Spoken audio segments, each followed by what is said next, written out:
Karena yang kita mau bahas kali ini adalah aturan atau SOP. Kita mau tanya dulu nih, SOP itu apa bagi mereka? Anggi, kamu tahu nggak artinya SOP itu apa? Hah? OP, Ya. solusi olah sendiri. Nung, kamu tahu nggak apa artinya SOP? Standar operasional perusahaan. Salah kerja.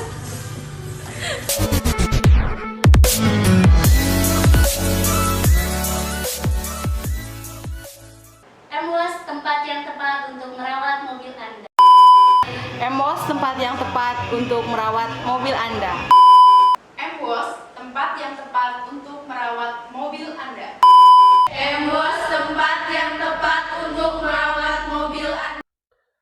Oke, jumpa lagi dengan video Emos Jakarta, video YouTube yang membahas tentang cuci mobil, salon mobil. Semua tentang usaha cuci mobil kita bahas di channel YouTube-nya Chris M. Boss.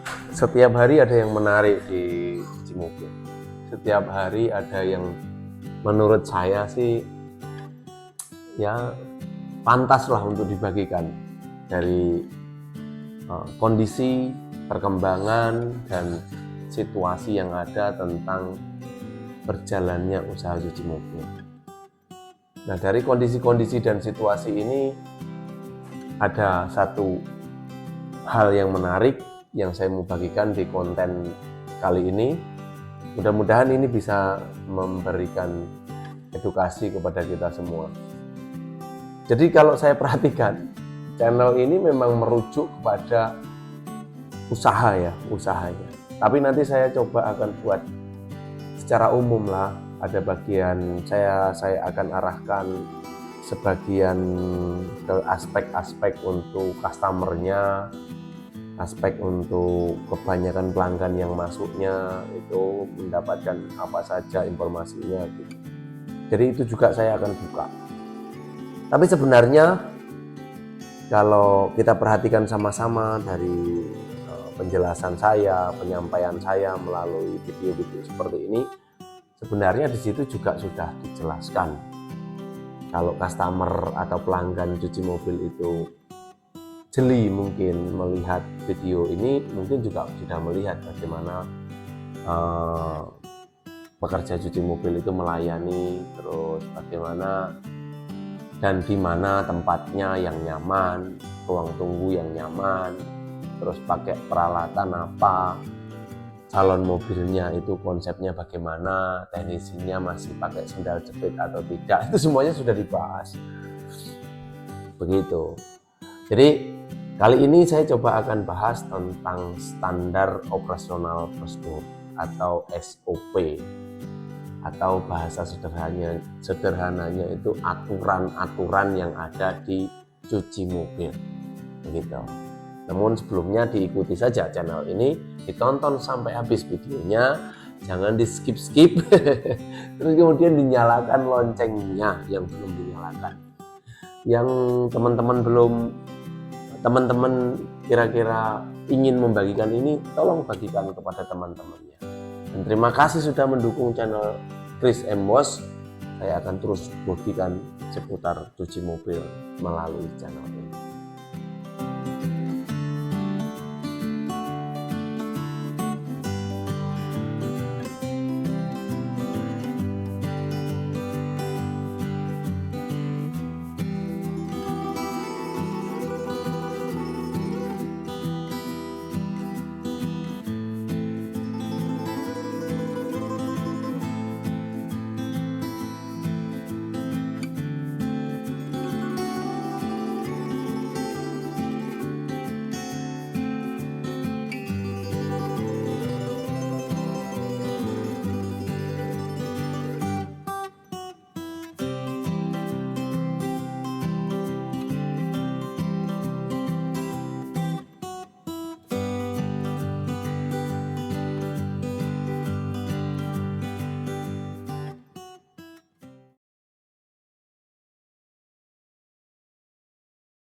Karena yang kita mau bahas kali ini adalah aturan atau SOP. Kita mau tanya dulu nih, SOP itu apa bagi mereka? Nanti kita akan dengar pernyataan-pernyataan mereka tentang SOP. Apakah mereka tahu SOP? Termasuk kepanjangan SOP dan maksudnya itu apa? Yang perlu saya sampaikan ya Mas, di sini pekerja cuci mobil itu rata-rata memang pendidikan formalnya itu minim. Saya bukan merendahkan, saya bersaksi ini. Saya sendiri ini tukang cuci mobil. Saya sendiri memang pekerja cuci mobil itu sekitar 3-4 tahun sampai 5 tahun lah. Dalam kurun waktu itu saya sebagai tukang cuci mobil murni. Makanya saya tahu pengalaman mencuci mobil itu seperti apa. Dan teman-teman saya itu bagaimana, dan kami tinggalnya itu seperti apa. Kalau kita bicara pengalaman saya sebagai tukang cuci mobil dulu dan sekarang, itu jauh lebih mudah, jauh lebih enak sekarang dibanding dahulu. Dari pendapatan pun itu berbeda jauh. Loh, Mas memang tahun berapa cuci mobil? Saya tahun 2009. Berapa gajinya? Sekian. Sekarang lebih tinggi gajinya, iya sekian. Bukankah ada inflasi dan lain sebagainya? Betul, betul. Dulu uang makan itu saya dapat 10.000. Itu cukup makan sekali sebenarnya. 10.000 kemudian naik 15.000. Kalau 15.000 bisa makan 2 kali lah. 15.000 itu makan siang dan makan malam. Pagi itu biasanya nggak sarapan. Bandingkan dengan sekarang, gitu loh. Saya tahu benar seluk-beluknya karena saya ada di manajemen. Saya menciptakan sistem, saya menciptakan kebijakan, saya menciptakan supaya bagaimana anak-anak betah. Waduh, mereka bangun tidur tinggal mandi, sekarang tinggal pakai baju, terus tinggal sarapan, tinggal kerja. Bajunya gimana? Ya kamu dicuci baju, sudah di laundry. Masak sudah dimasakin. Sehari dijamin lauknya 3 kali, untuk nasi itu tanpa batas. Itu di Emos ya, saya nggak tahu di manajemen lain seperti apa. Jadi yang saya tahu di Emos ya yang saya bawa ke Emos, perumpamaan atau gambarannya itu di Emos. Makanya sekali lagi saya tidak merendahkan tukang cuci mobil, tidak. Karena saya sendiri berangkat dari tukang cuci mobil. Tapi yang saya mau sampaikan dari kenyataan ini adalah tukang cuci mobil itu memang pendidikan formalnya kebanyakan, bukan semua, kebanyakan itu tidak tinggi, terbatas. Artinya kemampuan berpikir dan kemampuan menerjemahkan bahkan bahasa SOP itu saja apa. Mari kita lihat sama-sama ini. Sopera. Kurang ngerti SOP. Sop. Sop. Dari SOP Win. SOP. Hah? Peraturan yang ada. Peraturan apa? Peraturan sing di tempel yang cerah. Peraturan berarti SOP ya. Kita harus mematuhi peraturan yang ada di tempat pekerjaan supaya aman dan tidak terjadi hal-hal yang negatif. Siap. Ngerti SOP lagi. SOP. Hah? Ngerti SOP lah. Aku nggak tahu dan nggak mau tahu.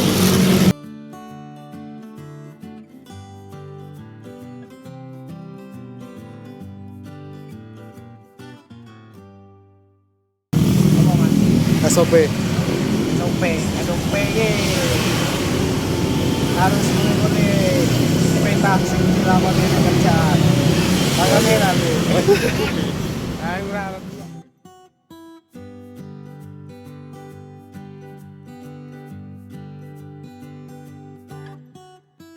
Anggi, kamu tahu nggak artinya SOP itu apa? Hah? Nggak tahu.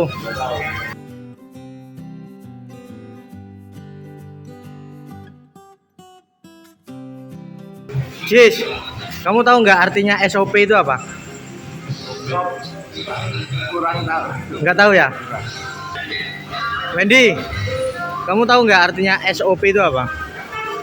SOP. Ya. Solusi olah sendiri. Apa? Bukan.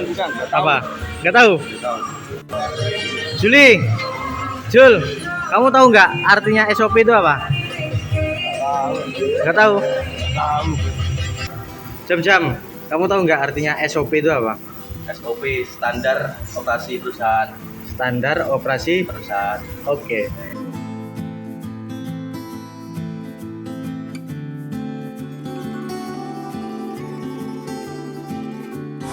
Nung, kamu tahu nggak apa artinya SOP? Artinya SOP? SOP. Standar operasional pekerjaan. Bener nggak sih? Standar operasional pekerjaan. Kalau kamu Li, SOP apa artinya? Standar operasional perusahaan. Salah pekerja. Perusahaan.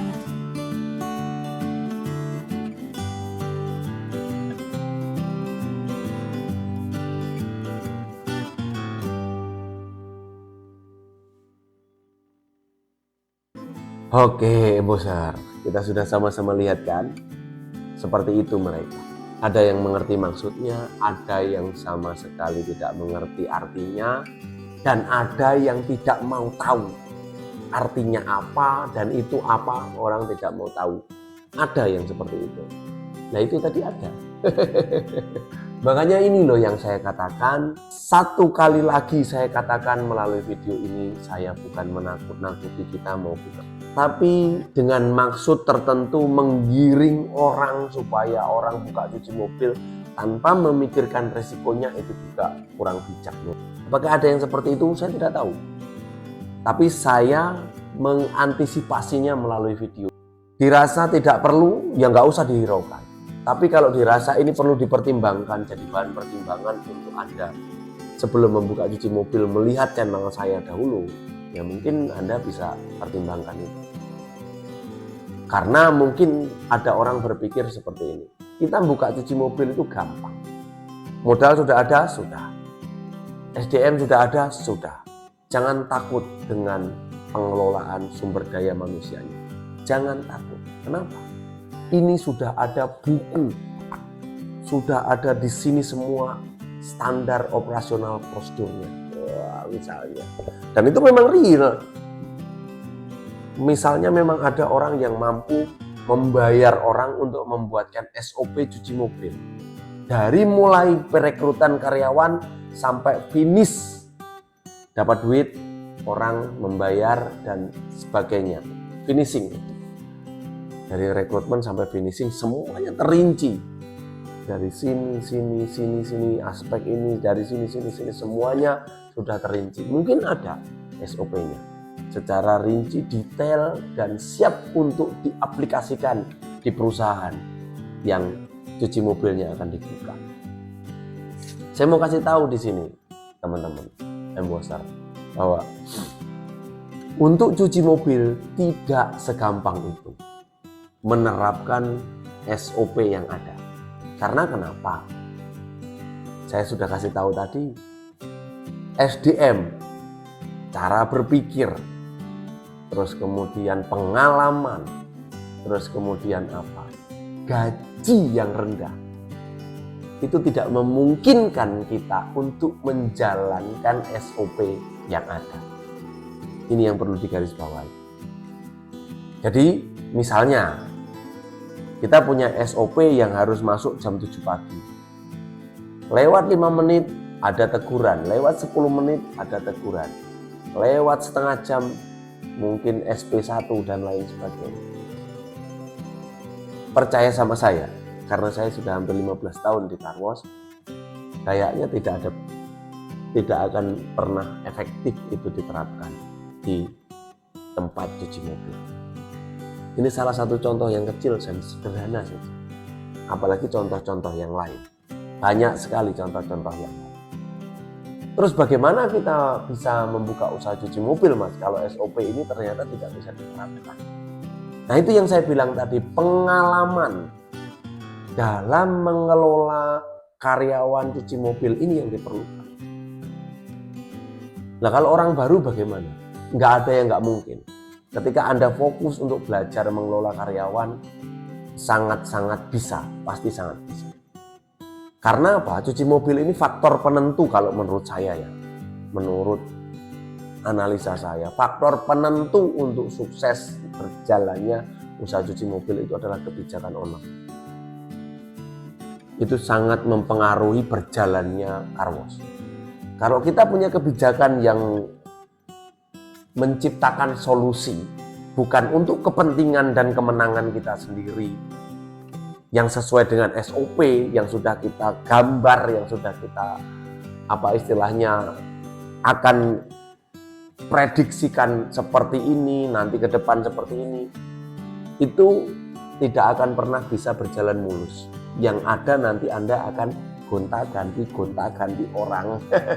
Dan itu tidak akan mudah untuk menjalankan usaha itu. Sementara pelanggan itu biasanya kalau sudah nyaman dengan orang yang satu itu maunya cari terus dia di mana. Kemudian nanti kita pada prakteknya ganti lagi itu yang akan memberatkan berjalannya usaha kita. Terus lantas bagaimana Mas kita mau menjalankan usaha cuci mobil sebagai orang baru kalau kita harus punya pengalaman dulu? Memang ada beberapa opsi sih kalau menurut saya. Saya nggak jualan franchise ya. Saya nggak jualan Anda harus bekerja sama dengan Emboss. No, sama sekali tidak.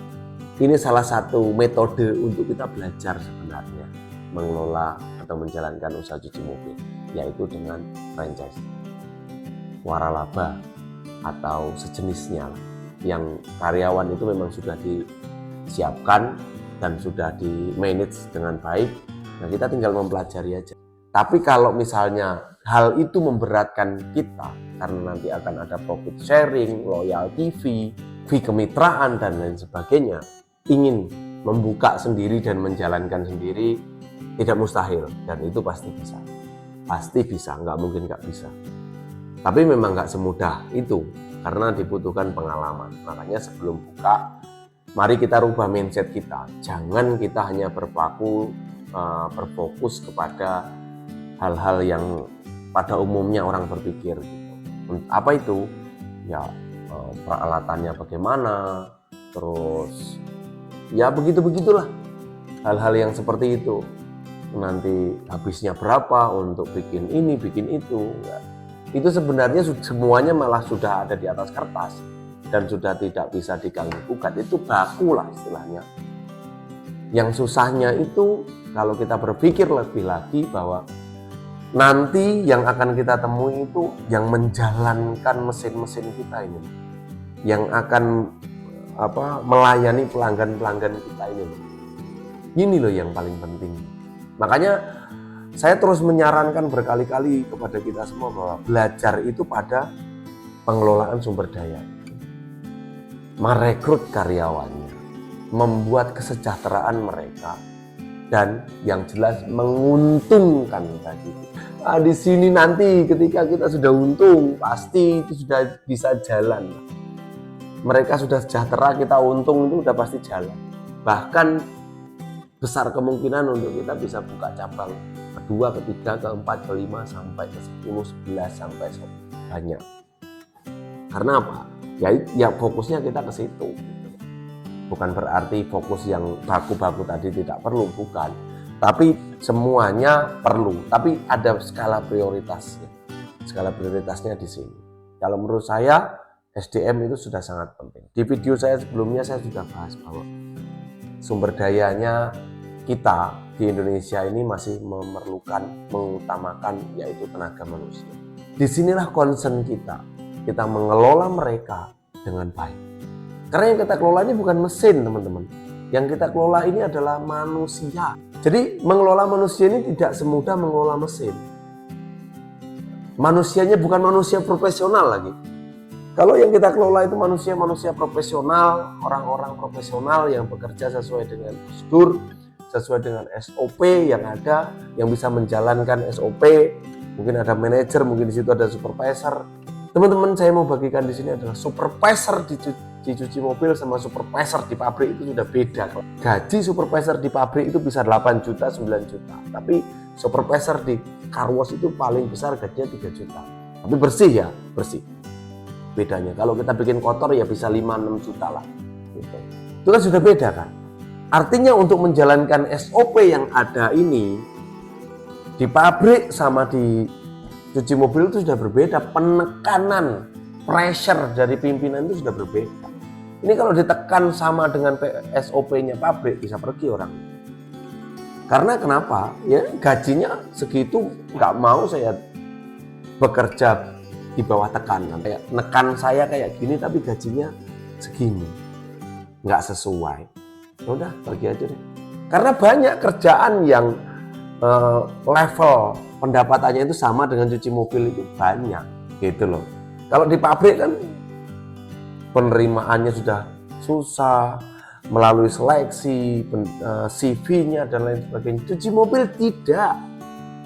Di cuci mobil Anda cukup bawa KTP, niat kerja, jujur, dan bekerja keras, oke, berangkat itu barang. Tapi di pabrik yang pekerja profesional kan perlu yang wawancara dan lain sebagainya. Disitulah ada harga yang harus dibayar, makanya bekerja di bawah tekanan juga mau. Karena kenapa? Gajinya juga gede. Itu loh yang saya maksud, bahwa SOP ini memang sudah ada, mungkin Anda sudah punya SOP, tapi coba dipikirkan, bisa nggak dijalankan secara 100%.